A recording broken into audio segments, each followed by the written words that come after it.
घंटे में यहाँ पहुंचे।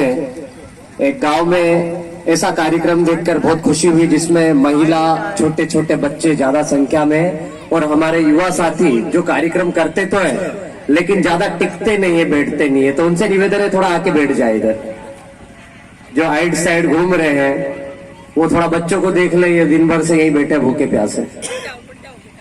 दोस्तों, कार्यक्रम करना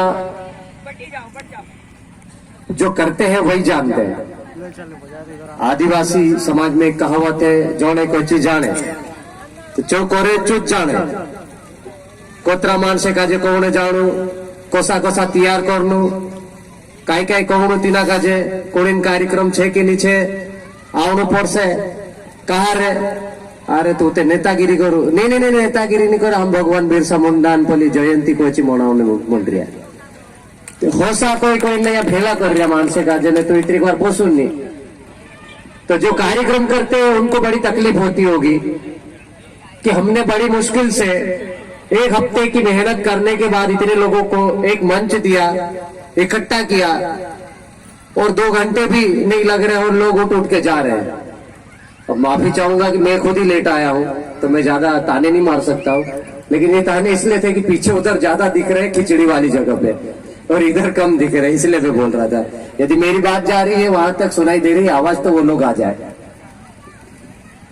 साथियों, मुद्दे की बात करते हैं।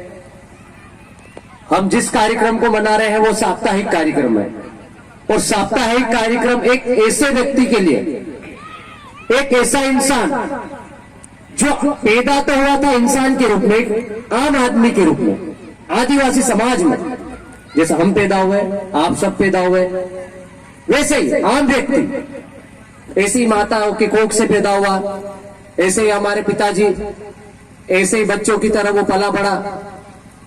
लेकिन 25 साल की उम्र में एक आम व्यक्ति भगवान बन जाता है। तो ये इंसान से भगवान बनने की कहानी, जीवन गाथा ही भगवान बिरसा मुंडा है। अब इससे ज्यादा मैं कुछ बोल सकता हूं क्या उस आदमी के बारे में? एक व्यक्ति जो डायरेक्ट भगवान बनता 25 साल की उम्र में, उस व्यक्ति के जीवन के बारे में, जो उस व्यक्ति के जीवन संघर्ष के बारे में बताने की मेरी इतनी औकात नहीं, इतनी हैसियत नहीं। लेकिन फिर भी देश के माननीय प्रधानमंत्री जी महोदय हमारे मध्य प्रदेश में आ रहे हैं और उनकी जयंती मनाने के लिए आ रहे हैं, जिनको हम भगवान की उपाधि दे रहे हैं। लेकिन अफसोस की बात है कि वो जनजाति गौरव दिवस मना रहे हैं। मेरा यहां से एक बड़ा सवाल है, क्या भगवान बिरसा मुंडा सिर्फ आदिवासियों के थे? क्या उन्होंने सिर्फ आदिवासियों की लड़ाई लड़ी? भगवान बिरसा मुंडा जब 1857 की क्रांति नहीं हुई थी, उससे पहले से हमारा आदिवासियों ने इस जल जंगल जमीन के लिए, अंग्रेजी ही नहीं, जब अंग्रेज नहीं आए थे उससे पहले मुगल आए थे, हुन आए थे, आर्य आए थे, शक आए थे, सबसे संघर्ष किया और सारी लड़ाई जल जंगल जमीन को लेकर थी। तो तब से संघर्ष करते आ रहे थे और आपने उन सब की जो उपलब्धि थी उसको जनजाति गौरव दिवस में बदल दिया। हमारी ये मांग है इस मंच के माध्यम से और साप्ताहिक कार्यक्रम के माध्यम से, यदि हमारा वीडियो जाता है यहां से तो पीएम साहब के पास जाए, सीएम साहब के पास जाए और ये मांग है कि बिरसा मुंडा सिर्फ जनजाति या आदिवासी समाज का गौरव नहीं है, वो इस देश का गौरव, इस राष्ट्र का गौरव है, इस भारत देश का गौरव है। तो हमारे लिए जनजाति गौरव दिवस नहीं, ये राष्ट्रीय गौरव दिवस मनाना चाहिए और राष्ट्रीय गौरव दिवस घोषित होना चाहिए। आजकल ये जो नीली पीली क्रांति चल रही है उसका असर बहुत तेजी से फैल रहा है। अभी देखो छोटे छोटे बच्चे काफी देर से यहाँ सभा में बैठे हैं, भाषण को सुन रहे हैं, कार्यक्रम को देख रहे हैं, समझने की कोशिश कर रहे हैं। उसी का नतीजा है कि आजादी के 73 साल बाद और बिरसा मुंडा के शहीद होने के 121 साल बाद भगवान बिरसा मुंडा को प्रदेश और राज्य केंद्र की सरकार याद करती है और भारत सरकार याद करके उनके लिए जनजाति गौरव दिवस मनाती है। आज हबीबगंज स्टेशन का नाम कमलापति के नाम पर हो गया। वो गोंड महारानी थी, वो गोंड शासक थी, एक आदिवासी शासक। इससे यह साबित होता है कि ये मध्य प्रदेश आदिवासियों का राज्य था, यहां पर आदिवासियों का राज्य था। आदिवासियों का शासन था। जब अंग्रेज नहीं आए तो उससे पहले भी आदिवासी कभी गुलाम नहीं रहे। ये टंटा भील की कर्मभूमि है, ये ख्वाजा नाई की कर्मभूमि है। यहाँ की एक एक इंच जमीन इनकी देन है। लेकिन अभी सिर्फ बिरसा मुंडा को याद करने पे मजबूर किया हम लोगों ने। भविष्य में ये जितनी भी फोटो दिख रही है ना, सबकी जयंतियां मनाएगी सरकार, मनाएगी सबकी जयंतियों पर छुट्टियां भी मनाएगी और छुट्टियों के हिसाब से हम लोग काम करेंगे। अभी वैचारिक मूवमेंट चल रहा है, वैचारिक क्रांति चल रही है, छोटे छोटे कार्यक्रम हो रहे हैं। हम चाहते तो 15 नवंबर ही मनाते बिरसा मुंडा जयंती, तो 15 नवंबर को है। कुछ लोग सोच रहे होंगे कि ये 13 नवंबर को क्यों कर रहे हैं। कल 12 तारीख को पुनासा में कार्यक्रम था, कल फिर नेपानगर में, बुरहानपुर में, सिंगोट में और भी दूसरी जगह है। तो ये साप्ताहिक कार्यक्रम इसलिए हो रहा है कि छोटी छोटी सभा के माध्यम से हम हमारे जो ग्रामीण क्षेत्र में, जहां पर इस देश की रीढ़ बसती है, इस देश का आदिवासी बसता है, इस देश का मूल निवासी बसता है, वहां तक इनकी विचारधाराओं को पहुंचाए। ये जो शहीद हुए हमारे महामानव, आदि मानव, जितने भी क्रांतिकारी योद्धा है, उनके विचारधाराओं को आपको छोटे छोटे मंच के माध्यम से, छोटे छोटे केडरों के माध्यम से परोसने का काम कर रहे हैं हम लोग। सुबह हम लोग 6 बजे आए पुनासा से, कल कार्यक्रम था। 250 किलोमीटर जैसे तैसे रात में पहुंचे, 2-1 घंटे सोए। भाई लोगों ने पहले ही बात फिक्स कर रखी थी कि आपको आना ही है। अब हाँ बोला है तो आदिवासी की जबान पक्की रहती है, यदि बोल दिया तो काम करते ही हैं। तो आना पड़ा, थोड़ा सा लेट आए लेकिन आए। और इसके बाद आगे बुरहानपुर भी जाना, वहां भी कार्यक्रम करना है। तो ये सारे कार्यक्रम सिर्फ और सिर्फ समाज को जगाने के लिए काम कर रहे हैं। कुछ लोग इस मूवमेंट को राजनीतिक रंग दे रहे हैं, कुछ लोग विशेष पार्टी के समक्ष जाके अपनी राजनीतिक रोटियां भी सेक रहे हैं। लेकिन हमें उनसे कोई लेना देना नहीं। सबको अपनी अपनी जगह जाना है, जिसको जहां जाना है जाओ भाई। सोमवार को आपको जहां जाना जाए, मंगलवार को जहां जाना जाए, रविवार को जिधर जाना जाए। कोई मंदिर जा रहा, कोई मस्जिद जा रहा, कोई चर्च जा रहा है, कोई कांग्रेस के पास जा रहा है, कोई बीजेपी के पास जा रहा है, कोई आपके पास जा रहा है, कोई बाप के पास जा रहा है, लेकिन अपने बाप का कोई ध्यान नहीं कर रहा है।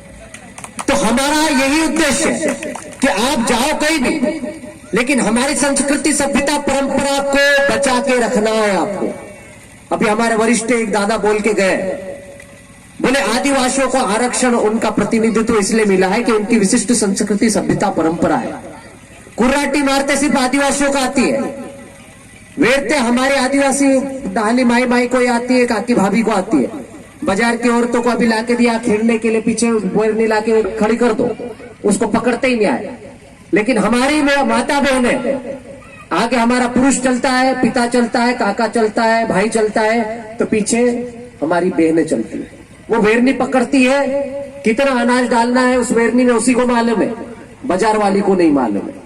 लेकिन हमारे लोग ही कुछ बाजार में जाके थोड़ा सा रंग बदल रहे हैं। तो उसका असर यह होगा कि जो 230 है, 330 है, 332 में जो हमको प्रतिनिधित्व का मौका मिला है, जिससे हमारे सांसद और विधायक चुनकर जाते हैं, अब वो तो रंग बदल लिए। लेकिन जो अधिकारी, कर्मचारी, जो ग्रे, ये हमारा पिंक नया डिजिटल प्रमाण पत्र आ रहा है ना, उसका फायदा ले रहे हैं। कुछ प्रत्यक्ष अप्रत्यक्ष रूप से काम कर रहे हैं, कुछ लोग डर के मारे काम नहीं कर रहे हैं।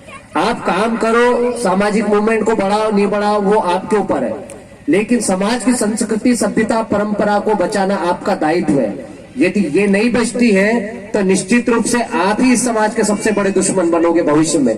क्योंकि हमारे समाज में आज भी शिक्षा का स्तर बहुत निम्न है। अभी 2 साल के लॉकडाउन में 74 हफ्ते तक विश्व में सबसे ज्यादा यदि लॉकडाउन रहा तो भारत देश में रहा है 74 हफ्ते। और 74 हफ्ते में 29 करोड़ हमारे जो बच्चे थे, 29 करोड़ बच्चे प्रभावित हुए उस शिक्षा से। उसमें 13 करोड़ हमारी बच्चियां हैं और 11 करोड़ से ज्यादा आदिवासी वो बच्चियां और बच्चे हैं जिन्होंने स्कूल से अब किनारा कर लिया है। हमारे समाज में ये परंपरा है, यदि बच्चा 1 साल फेल हो जाता तो माँ बाप ये सोचते तू ज्यादा मस्ती आई जी, तुझे भोंडने में मन नहीं है तो गोवाल जा, नहीं तो गुजरात जाए, दाड़की कर नहीं ये कर दे तारो, यही होता ना। तो 1 साल बच्चा जब नहीं पढ़ता है तो सोचो 2-2 साल तक स्कूलें बंद रही, तो हमारे बच्चों का शिक्षा का स्तर क्या हो सकता है।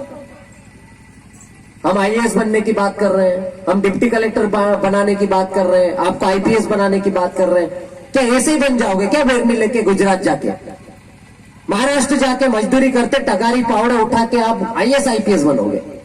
नहीं, उसके लिए आपकी बुनियादी शिक्षा का जो आधारभूत ढांचा है पहली से 8वीं तक जो कमजोर कर दिया गया है, उसको हमको मजबूत बनाने के लिए बहुत बड़ा आंदोलन खड़ा करने की जरूरत है।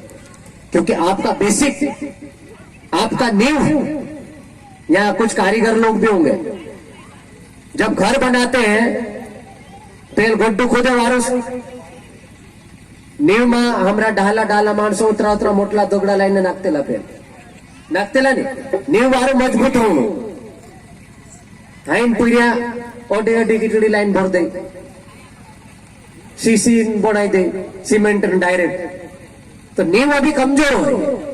तो हमारे जो पढ़ने वाले बच्चे हैं पहली से 8वीं तक वाले, उनकी नींव इतनी कमजोर हो गई, वो पहली से 8वीं तक में सिर्फ मध्याह्न भोजन खाते हैं, जाते हैं खाना खाते हैं, खाना ढंग से मिला नहीं मिला। अभी जैसे सड़ी हुई पूड़ी की बात कर रहे थे हमारे चेतन भाई कि 15 तारीख का खाना आपका आज से तैयार हो गया है, अब उसमें कीड़े पड़े हो कि कहीं भी हो वो बात की बात है, आपको पूड़ी वही मिलेगी।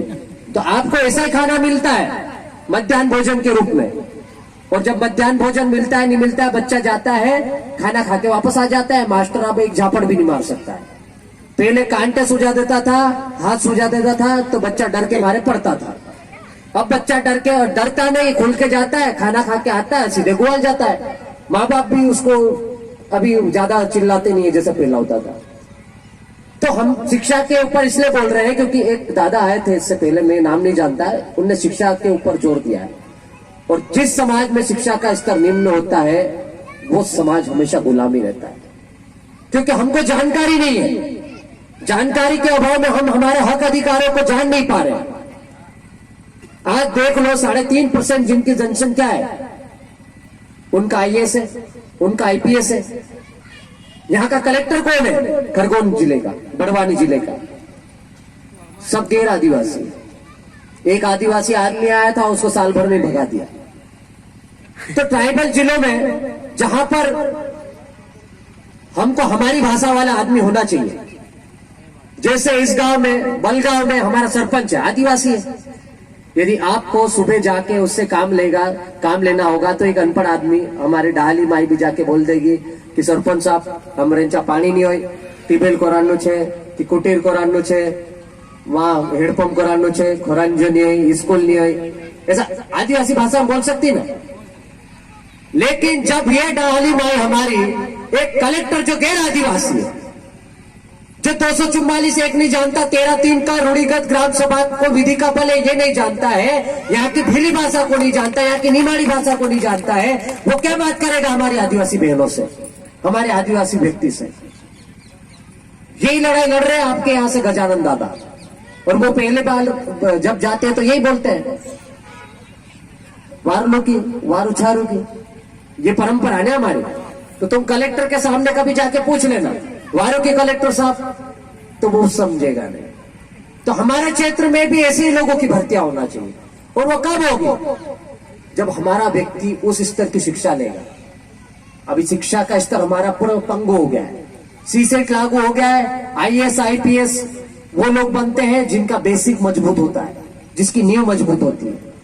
हम वर्ल्ड क्लास की बात करते हैं, ग्लोबलाइजेशन की बात करते हैं। अरे जिनके घर में आज तक ब्लैक बोर्ड पे, जिनके हमारे स्कूल आज भी है जहां पर ऐसी स्कूल है जहां पर चौक नहीं मिलता आज भी, तो वो क्या डिजिटल पढ़ाई करेंगे?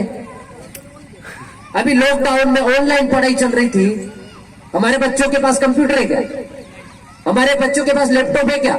हमारे बच्चों के पास 15-20 हजार का एंड्रॉइड मोबाइल है क्या? नहीं है। तो वो कैसे पढ़ाई करेंगे? कौन दिलाएगा इनको ये बुनियादी सुविधाएं?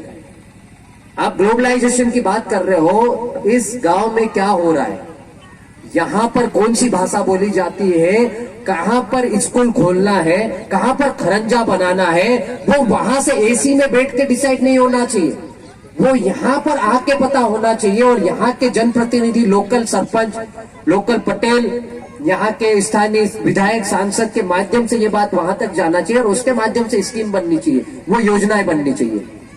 अब हम जिनको चुन के भेजते हैं विधायक सांसद, वो तो हमारे विश्व आदिवासी दिवस का विरोध कर देते हैं, वही हमको गुमराह करते हैं, वही बोलते हैं कि ये जनजाति गौरव दिवस है, हम बोल रहे हैं आदिवासी दिवस है, वो बोलते हैं कि ये विदेशी एजेंडा है। तो जब तक जानकारी का अभाव रहेगा तब तक हम आपस में, पार्टी में, जाति में, धर्म में लड़ते रहेंगे, मरते रहेंगे आपस में, और एक नहीं हो पाएंगे। और एक नहीं हो पाएंगे तो हमारा भविष्य ऐसा ही रहेगा जैसे अभी ये बिखरे बिखरे अपन बैठे हुए। एक हफ्ते की मेहनत के बाद इतने लोग इकट्ठा हो गए। सोचो, प्रदेश में जो भूचाल आने वाला, मेगा इवेंट होने वाला है, माननीय प्रधानमंत्री जी मोदी जी आने वाले हैं, वहां पे करोड़ों आदिवासी जाने वाले, लाखों आदिवासी इकट्ठे होने वाले, वहां से क्या मैसेज लेके आएंगे? जब तक आप यहां नहीं समझ पाओगे तो वहां तो सिर्फ भीड़ का हिस्सा बनोगे, खीर पूड़ी खा के वापस आ जाओगे। हो सकता है एक दो पेटी गाड़ी में डाल दे तो जाओगे और पीते हो वापस आओगे। हम लोगों ने चुनाव में देखा है कैसे कैसे उठा के ले जाते बाद में जब चुनाव हो जाता है। तो ये चलो, ये अलग बात है, समय काफी हो चुका है। हमारे बाद में हमारे वरिष्ठ साथी लोग बैठे हैं, मार्गदर्शक लोग बैठे, हम उनको सुनेंगे। कार्यक्रम अभी और बाकी है, आप लोग जाए नहीं। तो जो जिस उद्देश्य से हम लोग इकट्ठा हुए हैं, मैं कोई आपको ज्ञान बांटने नहीं आया, लेकिन हमारे दिलो दिमाग में जो थोड़ी सी पीड़ा है, वो हम जाते रहते हैं, लोगों से मिलते रहते हैं, तो वो आपके माध्यम से, इस मंच के माध्यम से आप तक पहुंचाने की कोशिश कर रहे थे, और कुछ भी नहीं है। तो आपने मुझे सुना, समय दिया, उसके लिए बहुत बहुत धन्यवाद। आप इसी तरह से कार्यक्रम करते रहे, आने वाले समय में और अच्छे कार्यक्रम करें। जितने भी हमारे महापुरुष हैं उनकी जयंती मनाए, विश्व आदिवासी दिवस 9 अगस्त भी मनाए, लेकिन उसके पीछे साफ और पाक उद्देश्य होना चाहिए कि समाज को एक नई दिशा मिले और समाज को नया संकल्प मिले और समाज नई दिशा के साथ तीव्र गति से आगे बढ़े, शिक्षित बने, संगठित बने, संघर्ष करने लायक बनाए हम। और इसी नारे के साथ हम लोग आगे बढ़ेंगे। बस मेरी बात को, वाणी को विराम देता हूं। धन्यवाद।